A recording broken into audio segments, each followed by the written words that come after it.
Bueno, estuvimos hablando de comunicar con esperanza y ahora viene la segunda parte de comunicar con confianza.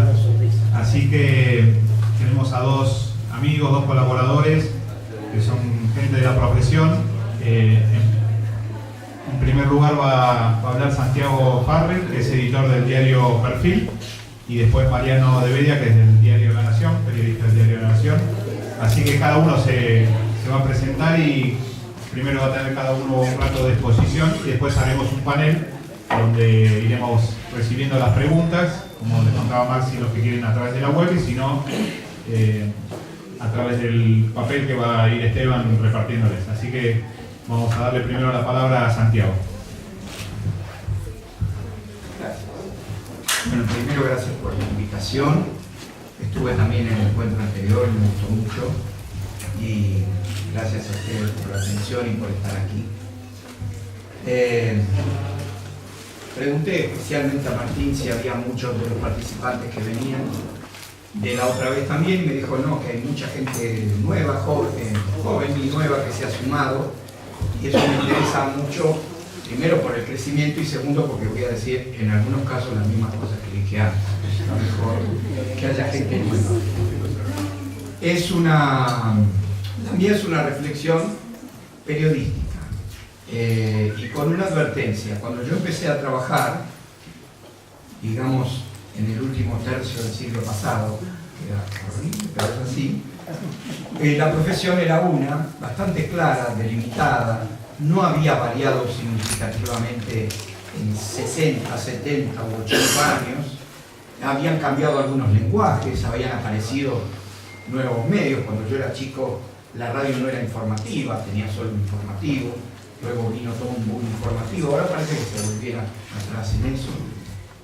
La tele también tenía solo un noticiero y se acabó, pero en el fondo la profesión era la misma. Hoy, varios años después, uno puede decir que no es la misma, pero tampoco puede saber qué es o puede definir qué es. Y por eso creo que, por lo menos en periodismo, no hablo de comunicación en general, sino en periodismo, estamos viviendo un tiempo en el que una profesión se fue, pero todavía no llega a la nueva. No está muy clara.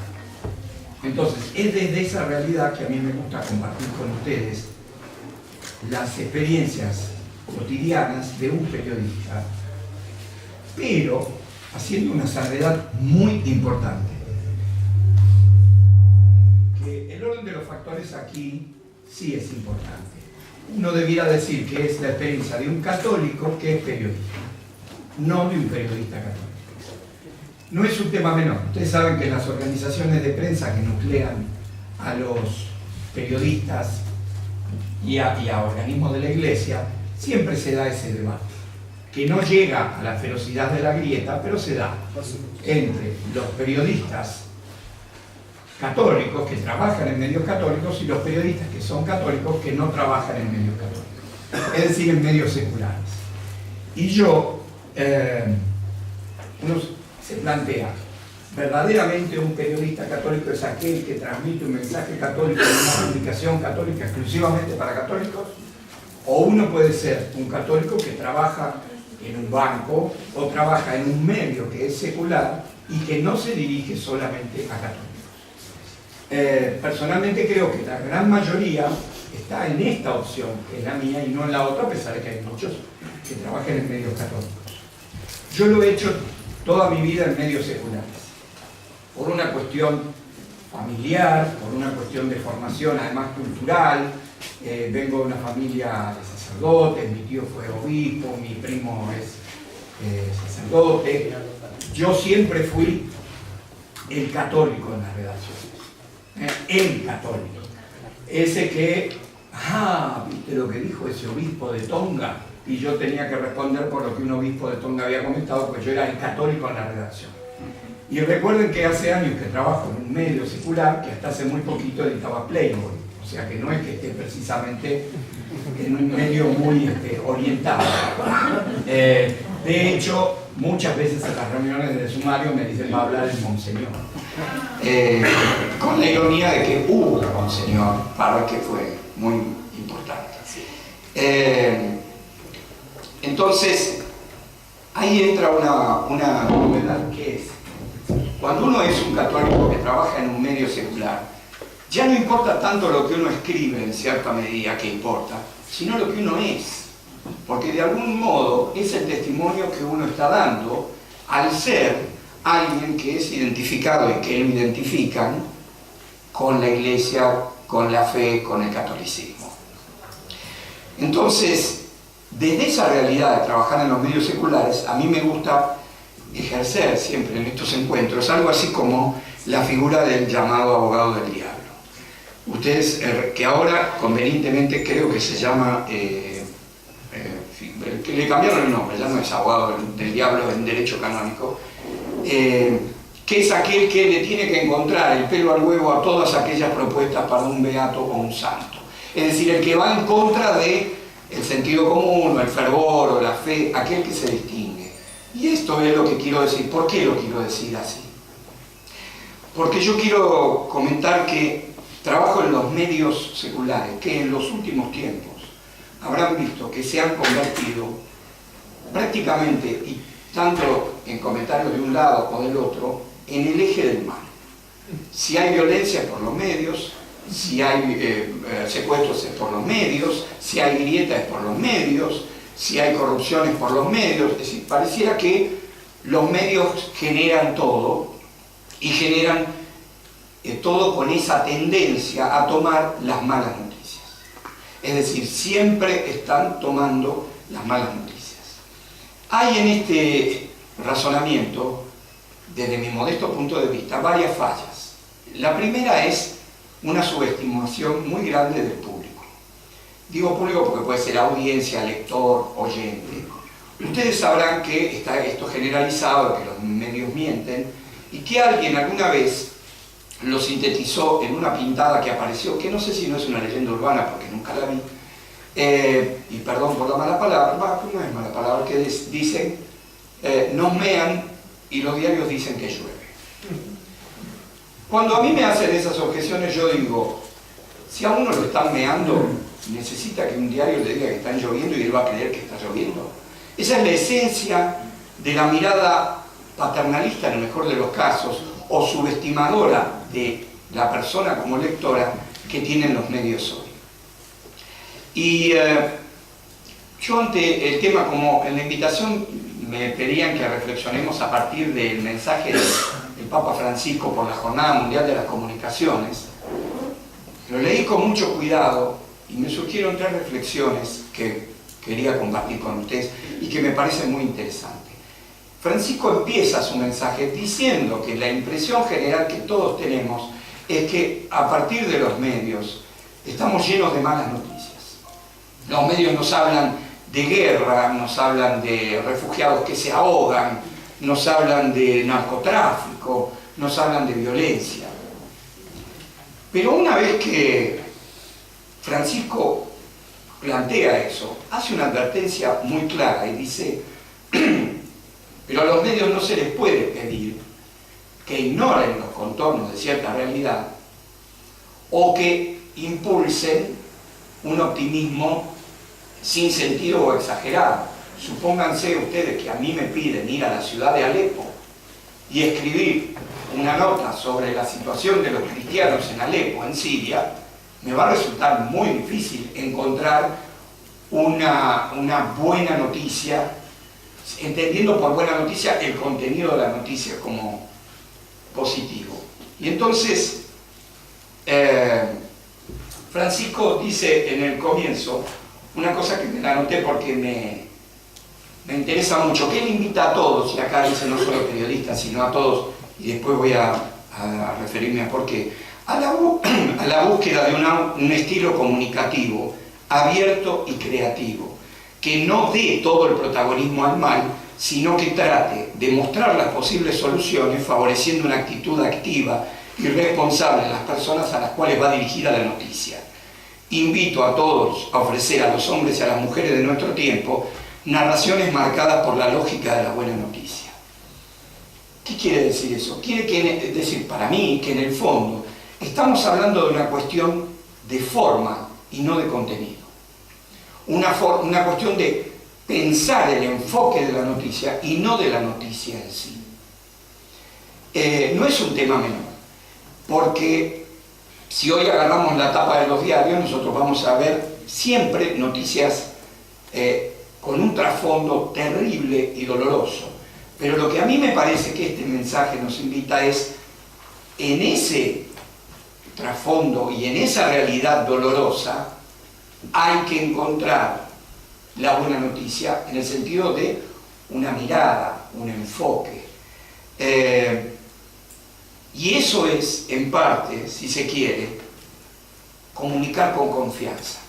Yo puedo escribir sobre un elemento terrible de alguna de las cosas que nos pase, pero yo en ese contexto y con esa información puedo ser compasivo, puedo combatir mis prejuicios, puedo ser humilde en los juicios, puedo saber que ni yo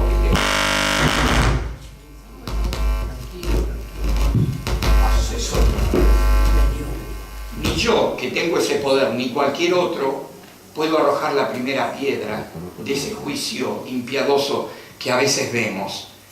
Es decir, todas esas virtudes o elementos yo los puedo poner aún en la noticia más terrible. Y puedo no ponerlos escribiendo de algo que aparentemente pueda ser más festivo y pueda estar lleno de prejuicios y pueda estar lleno de discriminación y de no tener compasión. Les voy a dar un ejemplo, un caso que todos ustedes conocerán, el de esa chica Antonella, que subió a Facebook sin saber esos videos. La primera reacción fue de un humor hueco, un humor, si se quiere, hasta doloroso, un humor que cuando se fue decantando la noticia, se fue filtrando y viendo lo que era. Entonces, con esto quiero decir, no es necesario que yo aborde un tema leve para dar una buena noticia, o para dar la buena noticia, porque eso es lo que a mí me parece que no debemos confundir. Una buena noticia, entendiendo por una buena noticia, hoy es la semana de la pizza, y se puede comer pizza barata, con la buena noticia. Yo creo que comunicar con confianza es eso, comunicar con confianza en los valores que uno cree, a los que uno adhiere, aún en los casos más terribles. Con eso quiero ir más allá, por eso decía abogado del diablo, de esta imagen de solo dan malas noticias. ¿Por qué? Porque una de las definiciones, ustedes saben que es muy difícil definir la palabra noticia. En las escuelas de periodismo hay infinidad de definiciones. Hay quienes que dicen que es una noticia importante y trascendente. Entonces yo les digo, bueno, vayan a lo más visto en noticias y no van a encontrar necesariamente cosas importantes o trascendentes. Van a encontrar el escándalo de la torre entre lo más leído y vayan a decirle a un productor que eso no es noticia. Ahora, otros dicen, lo que es nuevo, es verdad, es nuevo, es un criterio, pero no necesariamente, porque hay cosas que se repiten y nos importan.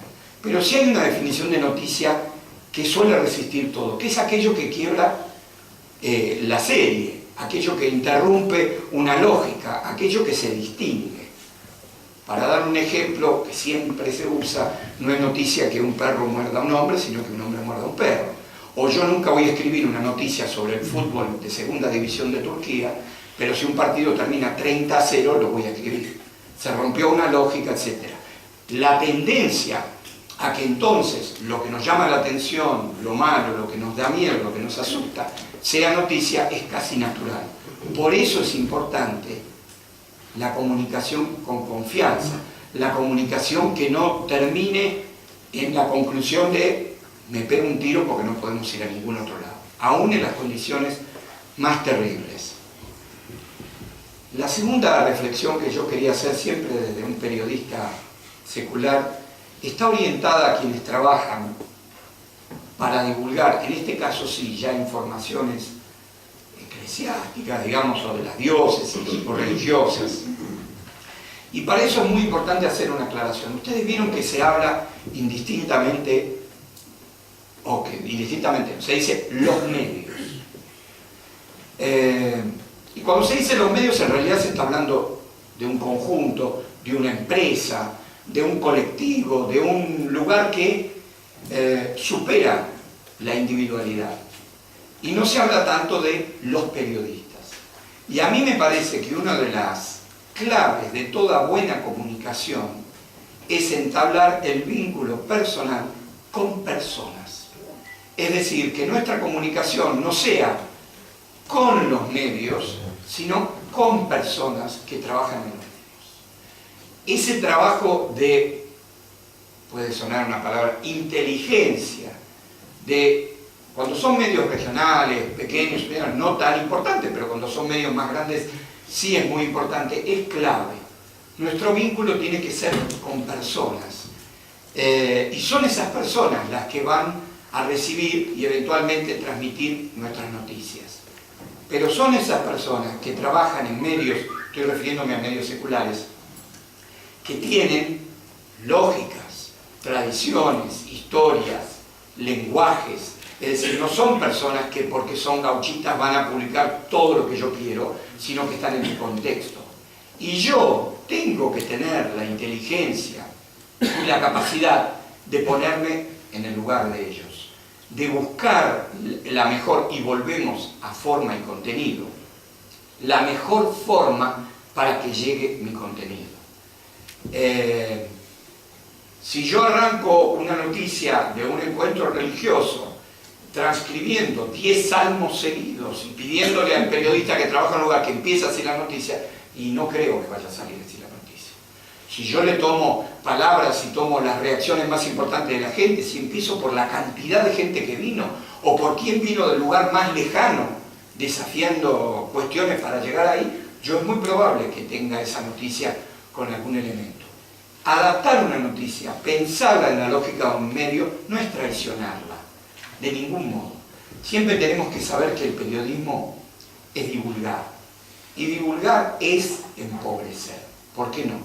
Es saber que hay cosas que pueden entrar en la divulgación, pero que pueden entrar si yo genero, si yo planto una semilla con esa noticia en quien puede estar interesado. Pero todo ahí no va a estar. Yo doy clase de periodismo y le digo a los alumnos siempre que tienen que hacer una noticia de 30 líneas sobre un elemento. Y ellos me quieren escribir un paper, porque 30 líneas, digo, pero 30 líneas es lo que se va a escribir en un diario. Y pero todo lo que queda afuera, bueno, eso es en parte la frustración, o si se quiere, el pecado original del periodismo. Nunca va a estar todo ahí. Cada vez que ustedes lean en una noticia un título, todo lo que necesitas saber sobre algo, es mentira. Salvo que sea cómo van a formar dos equipos que juegan hoy a la noche y tenemos los 11 jugadores de cada equipo. Pero si yo llamo a un editor y le doy 20 páginas para decirme qué es el SIDA, no me va a decir qué es el SIDA, me va a decir medidas de profilaxis, dónde nació, polémicas, estadísticas, pero qué es el SIDA, hay una serie de conocimientos que exceden a lo que va a estar ahí. Y eso lo tenemos que saber a la hora, primero de ser periodistas y a la hora de vincularnos con el periodismo. Siempre va a quedar sabor a poco, siempre. Pero tenemos que lograr que sea como esos pósteres que nos gustan mucho, que nos dejan sabor a poco, pero que nos gustan mucho porque son ricos. Hay que esforzarse en que sean ricos aunque tengan gusto a poco, porque gusto a poco va a tener siempre. Es decir, va a ser otra la instancia donde tengamos que dar más espacio a la información que queremos manejar, y estoy hablando siempre de medios seculares. Y creo que también hay un comunicar con confianza, hay un vínculo con confianza que tenemos que gestar con ese periodista, o con esos, que a veces nos va a salir mal, y claro que nos va a salir mal, a veces va a fallar, o nosotros no fallamos a veces, o no estamos mal nosotros, o no hacemos macanas, o no nos arrepentimos de cosas. Bueno, lo mismo pasa con el que trabaja en un medio, y sí, tendría que haber hecho eso, pero no lo hice. Al periodismo, a los periodistas, no digo a los medios, a los periodistas nos cuesta mucho la humildad y nos cuesta mucho reconocer el error. Es una realidad, es una tradición muy larga. Siempre cuento una historia de hace muchos años en el Diario de la Prensa, cuando el Diario de la Prensa, si hoy Clarín tiene un monopolio de información, el Diario de la Prensa en los años 30 era el New York Times. La agencia United Press tiró el cable submarino para tener telégrafo solamente para la prensa. Y en aquellos años la prensa publicó que un señor se había muerto. Y el señor no se había muerto. No había Twitter, no había redes, muy poca gente tenía teléfono. la angustia de esa familia. Entonces fue al diario y pidió hablar con el jefe de obituarios y le dijo, por favor, publiquen que yo no me he muerto, porque no estoy muerto. Y el jefe lo miró y le dijo, para la prensa usted está muerto. Eso que revela, además, que no existían medios de cuestionar esas cosas que hoy tenemos, revela que sí, a veces a los periodistas nos cuesta, o muchas veces, como a todas las personas, solo que lo que pasa con el periodista es que hay un rebote muy grande. Y la tercera reflexión que quería hacer sobre esto, que también alude de cierta manera Francisco en su mensaje, la podríamos empezar con ese viejo dicho popular de éramos pocos. Todos la conocen, pero lo terminaría, éramos pocos y llegaron las redes. Es decir, si ya era complicado ese manejo, si ya era difícil, si ya había voces que uno no podía controlar o por lo menos hacer llegar su mensaje con naturalidad, ¿qué será de las redes, no? Y precisamente la carta de Francisco, el mensaje, empieza gracias al desarrollo tecnológico, el acceso a los medios de comunicación es tal que muchísimos individuos tienen la posibilidad de compartir inmediatamente noticias y de difundirlas de manera capilar. Es decir, ya no es para la prensa usted está muerto. Eso le hubiera llevado a ese señor 2 minutos, ponerlo en Facebook o en Twitter, mire muchachos, no estoy muerto. La prensa se equivocó. Y la prensa hubiera reculado rápidamente, cosa que en aquel momento no podía hacer. Entonces, eso nos da una cosa muy importante, que vuelvo a aquel de llueve, nos mean y los medios dicen que llueve. Ya no es tan así tampoco. Ya no hay un monopolio de la información y de hecho, piénsense ustedes las grandes o las importantes noticias que hayan pasado en los últimos meses o años y generalmente no nos informamos por la primera información por los medios tradicionales, por decirlo de algún modo, sino que ahí las redes jugaron un papel muy importante. Para no hablar de aquellos casos en los que los medios van claramente detrás de las pulsiones de la sociedad, que en el mundo digital, como sabrán, se llama viralizar, con esa ambigüedad de usar la palabra derivada de virus. El caso de Antonella fue un ejemplo, llegó a los medios cuando ya tenía decenas de miles de personas viéndolo y comentándolo. El caso de la maestra de Sierra de los Padres, con el alumno boliviano que era hijo de cosecheros, ya tenía como 200.000 comentarios cuando llegó a los medios. Es decir, los medios fueron detrás de la pulsión social. Las redes ayudan a la pulsión social. Pero también el caso de Antonella nos enseña que pueden ayudar a otras cosas. Y pueden surgir cosas, recomiendo una nota que salió hoy en La Nación, sobre los scratches virtuales, que pueden nacer con buena fe, pero tienen mucho de turba, aunque sean virtuales. Es decir, las redes están ahí, y las redes hay que utilizarlas. Pero nuevamente es el tema de con confianza, porque entrar a las redes es entrar a un mar casi infinito. Es que estos casos que estoy diciendo fueron emblemáticos. Una chica que cree que está poniendo un video para un grupo de amigos como si se lo llamara por teléfono y no está haciendo eso. Y llega a un mar. Y en ese mar inmenso, va a haber muchos que reciban nuestro mensaje y va a haber muchos que no. Y va a haber muchos que inclusive los van a atacar. Y los van a atacar desde el anonimato, y los van a atacar con la calumnia y con la injuria. Y ahí entra también la comunicación con confianza.